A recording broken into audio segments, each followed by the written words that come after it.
Насколько эффективна антиалкогольная политика в Якутии и что еще необходимо сделать для снижения алкоголизации населения? Эти вопросы обсудили за круглым столом в парламенте республики, а основные моменты совещания осветит наш корреспондент Сусанна Рожина.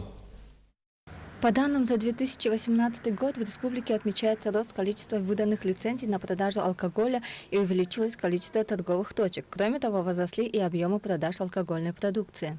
Объем реализации алкогольной продукции за 2018 год, это по сведениям НГАИС, объем продажи алкогольной продукции всех видов вырос на 1,3 раза. В том числе по пиву, здесь, конечно, значительную роль показатель является показатель это пива, 1,5 раза.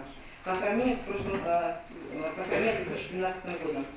Но по данным независимых экспертов, во время действия ограничительных мер по продаже алкоголя в республике значительно сокращается процент смертности мужчин от внешних причин, более чем на 30% с 2010 года. До 2010 года у нас стабильная доля, да, 60% снижалась.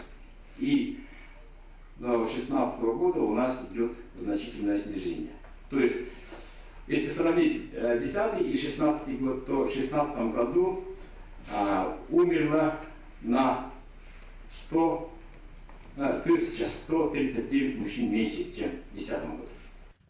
Некоторые эксперты считают, что антиалкогольная политика положительно сказалась и на укреплении института брака в республике. У нас улучшились, конечно, показатели по таким данным, как разводы, суициды. Как отмечают парламентарии, работа по снижению алкоголизации населения теперь будет проводиться и по всей стране. На федеральном уровне уже рассматривают вопрос повышения возрастного порога лиц, которым разрешено продавать алкогольную продукцию с 18 лет до 21 года. И якутские депутаты намерены поддержать это предложение. Сусанна Рожина, Джулус Иннокентьев, Якутск.